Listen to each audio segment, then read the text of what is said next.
ากแดดไม่ทั้งใดเด้ผู้เนาะสาวเพ่นแม่เลี้ยงเดียวพี่น้องเอ้ยเนาะเขามาเยี่ยมมายามมาถามข่าวก่อนเดินทางมื้อนี้พี่น้องเอ้ยเนาะทางอาบุญสารวัตรเองก็ได้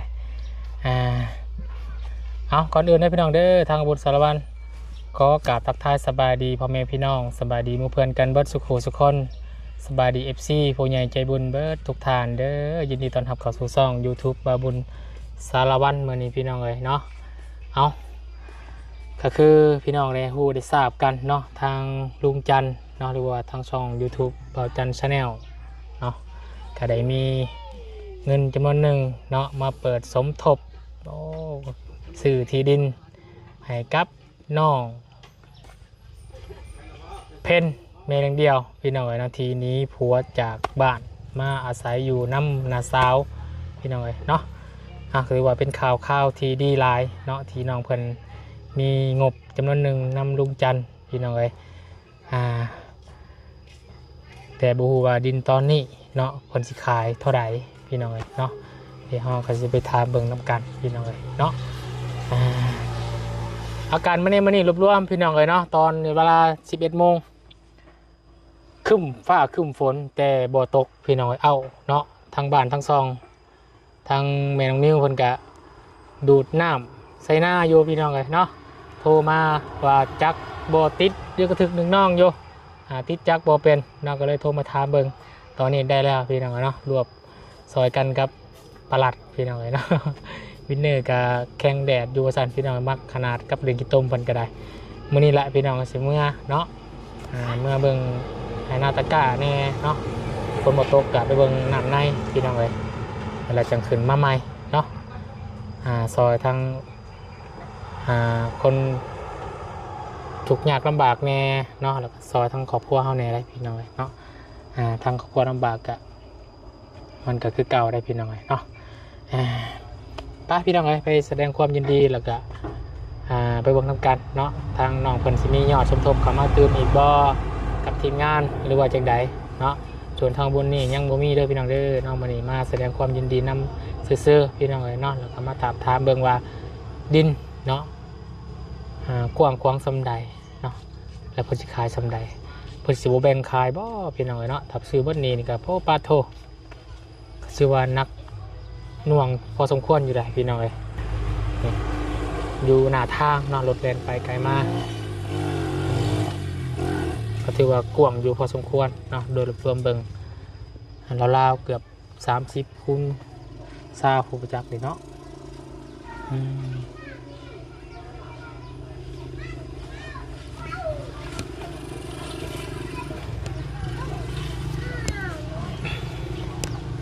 ไปเลยไปถามเบิ่งนำกันโอ้มากยังเนี่ยมักนาวบ่เนี่ยเกี้ยงบ่โอ้ยี่ห้อมักเกี้ยงพี่น้องเอ้ยนอต้นนี่บริสังเกตนี่ต้นมักเกี้ยงนั่นกำลังวาวคึมแดดมากอีกแล้วพี่น้องเอ้ยเจ้าทางไปตู้พุ่นนั่งอยู่พุ่นเนาะทางแม่สบายดีอาจารย์สบายดีพี่น้องเด้อนั่งอยู่ในเลยบ่เปิดพัดลมใช่เลยบ่ฮัลโหลเอ้าเพิ่นนอนแล้วมานั่งพี่ก็ได้ใช่ไหมลูกนอนเนาะมานั่งรบกันอยู่นี่เนาะมีตู้ก็มานั่งนำกันก็ได้เนาะมานั่งนำกันมานั่งนำกันรถสองไอ้น้องนี่เนาะทางสาวโดยสาวเพ็ญสาวใช่แม่ตู้มาพี่สาวยังฟอร์จูนายสาวเห็นสาวเห็นโตเท่าไรเห็นแพงได้สื่อไปปล่อยเห็นคือมือนั้นโตละล้านพี่ยังมาตู้นั่งอย่างนี้เอากันนะสบายดีตู้เด้อสบายดีนิบทางเอื้อยก็ได้ขอนิบทางเอื้อยก็ได้ทางสาวเห็นก็ได้เนาะเป็นอะไรเนาะหามือหายามเห็ดหีดคล้องได้ละบ่ยังตอนทันมาชื่อโมคือว่าวันที่30นี่แหละวันที่30บ่30ก็เบิดเดือนนี่แหละเนาะใกล้สิเบิดเดือนเนาะประมาณท้ายเดือนเนาะ เอาก็เนาะได้มือละยามแล้วก็ตอนใดก็ได้ดอกเนาะ เด้อ เนาะ วันจะวันเงียดีในเงี้ยนั่น หามืองามเนาะ งามยามดีมือ คือ จำ กัน ที่ เนาะเพราะว่าเรื่องกับน้องนี่แล้วคือกันได้ แม่น สาวเห็นกับสาวเพชร แต่ผู้นี้อยากเลี้ยงอันหนึงเนาะ ไอ้พอดีนะคือว่าเจ้าว่าขาดเลือดแต่ โดยขาดเล็กน้อย ก็ยังดีได้ลูกมากอะยังเนาะยังแข็งแรงอยู่เนาะคนขาดเลือดก็ได้พ่อบ่น่ะฮะพอตู้บ่ แซ่ น่ะ นะไอ้ไปชวน ไปชวนล่ะ โดยโอ้เราดูเนาะไปตลอดเนาะเราเนาะบ่ค่อยเห็นล่ามายำใดก็ได้พี่น้องเอ้ยเนาะ ชื่อจังไดเด้คือยังหนุ่มอยู่เนาะ กะลัน กะลั่นบ่ กระลัด กะลัด เออก ะลัดไปว่าหยังกะลัด ชื่อเขา ชื่อเนาะ อืม บางคนก็มีความหมายได้กะลัดนี่คือแปลว่าหยังบ่บุญ บางร้านใส่เอียน ฮะ บางร้านใส่เอียน โมเมนต์เด้กะลันเด้บ่แม่นก็เราซื้อกะลัดเด้อกะลัน กระลัด กะ กะลัดคือมันกะลันเนาะ โมเมนต์กะลันกะเนมกะลันก็แปลว่าบางลันใส่เย็นนี่เอายาวสิเด้อพี่น้อง เออโอ้ยเนาะ เนาะคือเห็นเมื่อวานนี่บ่าวจันเพิ่นเข้ามาบ่เข้ามาแล้วเพิ่นว่าจังไดอันนั้น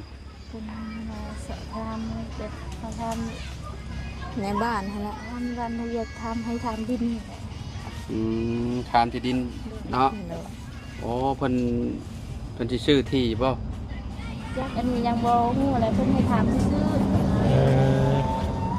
บัว น้ำบ่าวจันมีอยู่บ่สามีเท่าใดเพิ่นได้แจ้งอยู่บ่ จักยังบ่ได้ทำแจ้ง เหล่ายังบ่ทันแจ้งซ้ำ แต่ว่าแบบอ๋อเปิดยอดสมทบอ๋อซื้อที่เนาะ ตะหอยใหญ่ไม่หอยน้อย ซื้อที่เรื่องอะไรเนาะบ่อนอยู่บ่อนเศร้านี่แหละเนาะเป็นของเพิ่นเอง เฮาก็ยังทะเลถามลุงสำหรับคนมีงบอยู่บ่เนาะ เนาะ มีงบเท่าไหร่ดิต้องมีงบแล้วจึงเปิดเนาะ เบิ่งคลิปแล้วก่อนบ่าว โดย คือเห็นล่าสุดเราลงไปว่าเปิดสมทบอันน่ะเรื่องดินเรื่องดอนว่าซั่นพี่น้อยเนาะเบิ่งก่อนเฮ้ มันก็เนาะ เบิ่งรถ บอจันชาแนล เออ เปิดสมทบซื้อที่ดิน2แม่ลูก ที่ หั ถู ว ก ทิ้ง กดทิ้ง ลูกว่าสันสิเอาไปเนาะเปิดสมทบได้บ่ว่าสันเนาะ อันนี้ บ่าวจันทร์ก็บอกให้บ่ได้เด้อพี่น้องเด้อเนาะต้องขึ้นอยู่กับผู้ใหญ่ใจดีเนาะหรือว่า FC ทุกคนที่อยากซอยน้องเพิ่นนั่นแหละเนาะซอยมาได้พี่น้องไอ้สมทบได้เนาะบ่าวจันทร์เปิดสมทบตลอดเนาะพี่น้องเนาะอืมเนาะถ้าเพิ่นบ่ขายก็แม่นแล้วเนาะมันจะว่าจะขายอยู่บ่โอ้อันพระย่างเบิ่งน้องหนึ่งได้บ่ปะเนาะไปเลาะเบิ่งปะเนาะ นี่ถ้าได้มองนี่ก็คักแล้วเนาะ ว่าแถว เดี๋ยวมันบ่ต้องปรับอิหยังหลายอะนะมีแต่ปลูกเขื่อนกับรถเป็นดินเพียงอยู่แล้วใครเป็นเจ้าของเพิ่นอยู่ใส่เจ้าของเพิ่น อยู่เหิน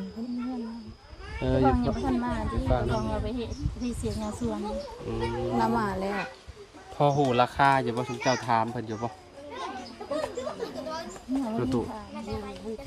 บ่เคยถามเทื่อ เด้อ พูดแต่ว่าเพิ่นจะขายเนาะ พูดแต่ว่าเพิ่นสิขายเนาะคือเว้าเมื่อวานนั่นแหละเนาะ เด้อ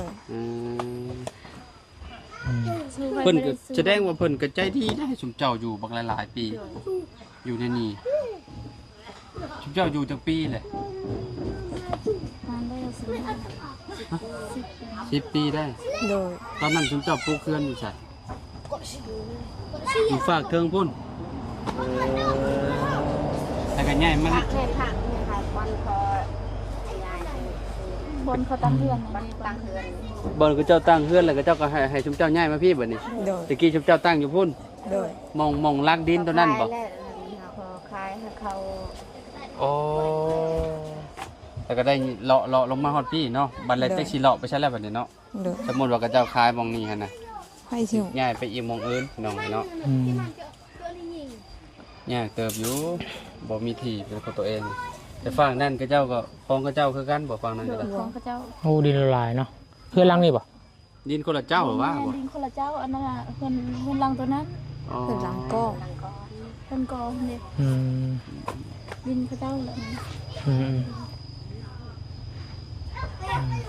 ตะกี้ชุมเฮาก็เข้ามานี่ดุอยู่ช่วงประมาณปีก่อนๆเนาะ ด้วย มาหาเอ้ยจันน่ะ แม่น เจ้าฮู้อยู่เอ้ยจัน หูอยู่ จันสิปัวเราอันฮู้อยู่ว่า ที่พวกเราตีเลยน่ะ ปัวตีเรา ตีแล้วเสียแล้วบ่ เสียแล้วเลย เดี๋ยวจะโดนแล้วแหละเนาะมีแต่ปัวเราและเล่ร่อนอยู่ตอนนี้เนาะแต่ว่าเพิ่นก็ยังบ่ได้เมียดอกเนาะไปเรื่อยๆอยู่บ่มีไผเอาแล้วดอก โด เนาะ ย เราเป็นนั่นแหละอย่าเราตีนั่นเนาะ ก็คือ ยันดนตรีละ อย่าเราตี วันนี้เพิ่นก็อยู่กับต๊อบอันนั้นหรอวะกับต๊อบอันอยู่ตอนฮะ อืม ยังเขายังบ่ทัน ยังบ่ โดย เขามาทีมได้บ่ โดย อืม เรื่องเราวันอยู่น้ำพ่อเราบ่ ยังอยู่น้ำพอแล้วเนาะในนี้เนาะ โดย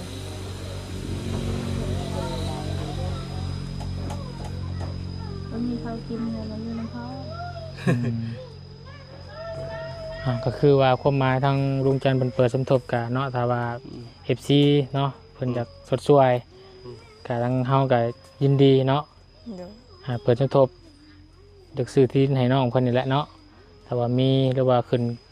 อันนี้ก็บ่รับปากว่าสิได้หรือบ่เด้อ โดย ทางเฮาก็ ดูน้ำมูลวาสนาหั่นแหละ คุณบุญวาสนาของสมเจ้าเนาะ โดย ก็ต้องไป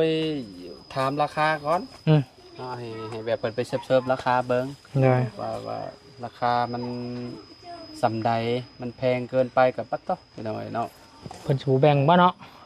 ซื้อวันนี้หรือว่าหลายนี่เนาะ บ่ได้ดอกซื้อบ่นี้นะต้องแบ่งพอได้ปลูกเคือนปลูกชานเจ้าอยู่หั่นแหล้ว ทำไมสำนึงมันแบ่งวันนี้ขายซื้อวันนี้ก็โหคือเพิ่นเว้าว่านแล้วเนาะ2เจ้าก็เนาะบ่ต่ำกว่า4-50จัก 4-50บ่ลดแหละ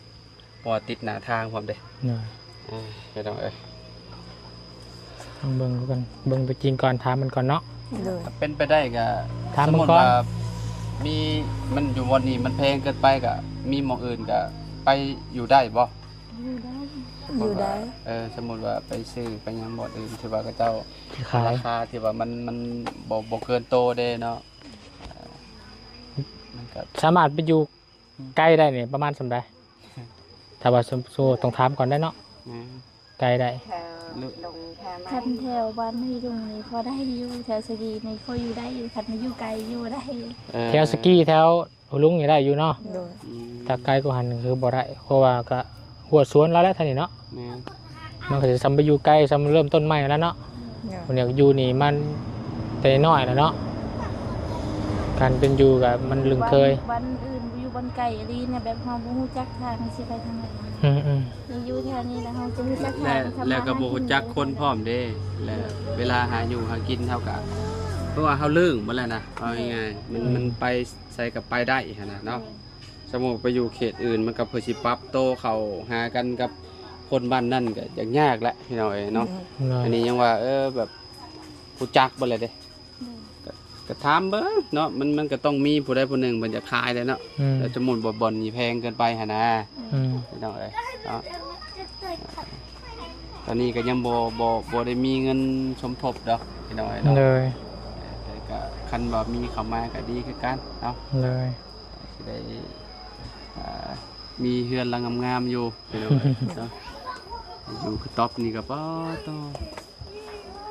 พอแห้งแล้วเนาะ พอแห้ง อืม เฮือนหลังนี้ก็พอแห้งแล้วนะมันก็ มันหัว เบิ่งฮู้ก็คงเบ่งอยู่เนาะคันว่าสิเฮ็ดเฮือนหลังงามคันว่ามีเงินก็ยากเติบแล้วพี่น้องพอไปที่เพิ่นน่ะ อืม จะเป็นต้องเฮ็ด มันต้องซื้อดินก่อน พอได้ชนได้เซาเนาะ เจ้าของเพื่อนเพิ่นดินอยู่ข้างในหัว เพิ่นละ อยู่หน้าทางเลย โดย อืมพวกเราก็ใจดีเนาะให้อยู่พี่น้องเลย อันเทือนมีรถให้เราว่าบ่หรือว่าจังได๋ เพิ่นหลังตัวนั้นเด้ เพิ่นหลังตัวนั้น แกเฮือนหม่อมบ่ โดย เพิ่นมอมอยู่ทางนั้นเราอยู่ทางนี้ อืม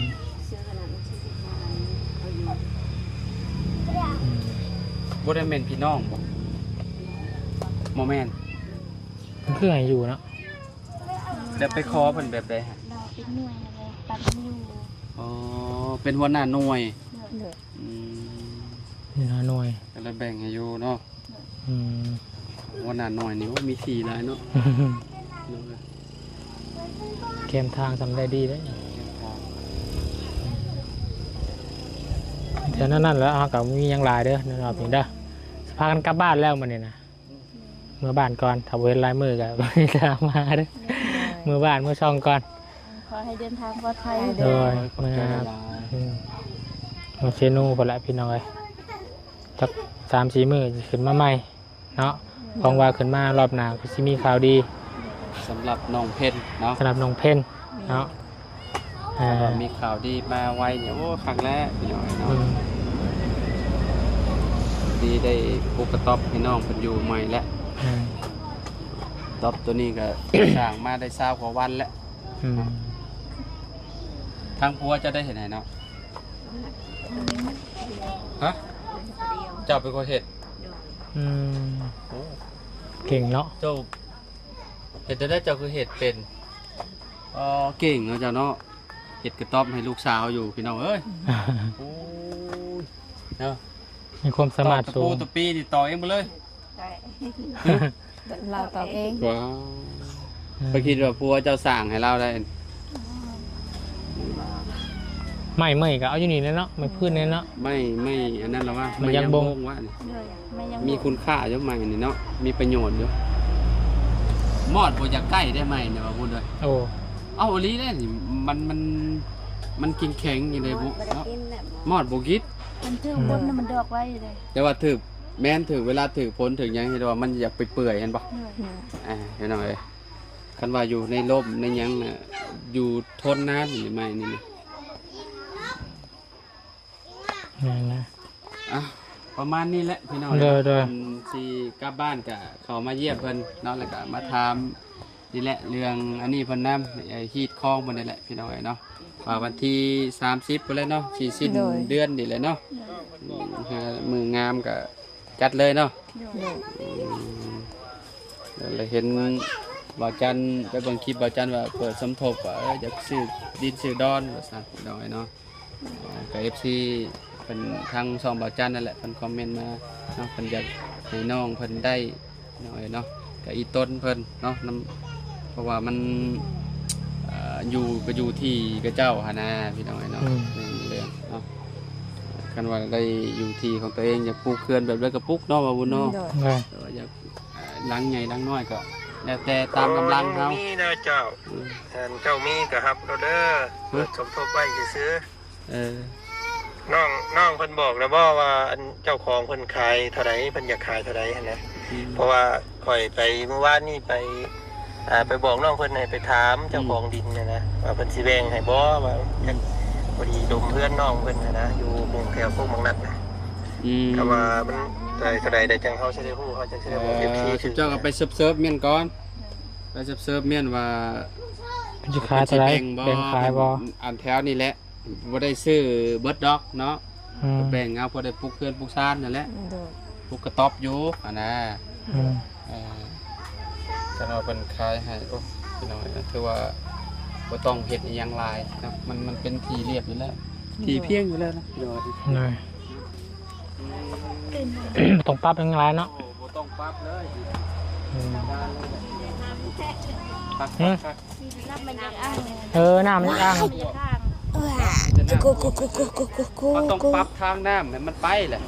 เวลาฝนตกแล้วมันไหลลงมาจากพุ่นจากมุกนั่นลงมาพี่ มันไหลลงมาแต่พุ่นอยู่เทิงพุ่น อืม กักท่วมเบิดแล้วแท้ที่พี่น้องเนี่ยมันยังบกเลยเนาะมันเปียกอยู่คนน้อยน่ะเป็นขี้เกียจแหละแค่ยังสักอย่างแล้ว อืม น้องวินตา นอนอืม ไปใช่เนาะอาจารย์เนาะมีแต่ประมาณนั้นเลยเนาะ ไปเดินทางเลยเด้อเนาะ ขอให้เดินทางปลอดภัย ขอให้เดินทาง ขอบใจหลายๆขอบใจหลายๆนะพี่น้องไอ้น้องมื้อนี้ก็นี่แหละเขามาแวะ อัน โดย ทางน้องเพ้นแล้วก็น้องเห็น แล้วก็เมตู้เนาะ เก่งอีหลีแล้วเนาะเฮ็ดตู้ก็เป็นเนาะ พี่น้องเลยเนาะ อืม เอาจังได๋ก็เนาะเอาให้น้องเพิ่น ปะฉันแล้วก็พี่น้องก็คือพี่น้องฮู้แล้วเนาะขอให้น้องเพิ่นได้ดินได้ดอมเป็นของตัวเองก็แล้วกันเนาะทางเฮาก็ให้นาสะพานบุญกันน้องเพิ่นได้ก็โอ้สาธุน้อยเอามือนำลาพี่น้องไว้เนาะขึ้นอยู่กับบุญวาสนาของน้องเพิ่นแล้วกันเนาะทางว่าพี่น้อง FC อยากสดๆช่วยเพิ่นผู้เล็กผู้น้อยก็ยินดีเนาะเพราะว่าบุญวาสนาน้องเพิ่นถึงเนาะโอเคเด้อพี่น้องเด้อสำหรับคลิปนี้ขอลาก่อนแล้วพบกันคลิปหน้าก็แล้วกันเนาะขออย่าไปเวียดทางอื่นก่อนเก็บเวียดเก็บงานเดี๋ยวขอเดินทางสวดคำๆพุ่นละพี่น้องเนาะไปอยู่ดีไม่แห้งสบายดีเด้อ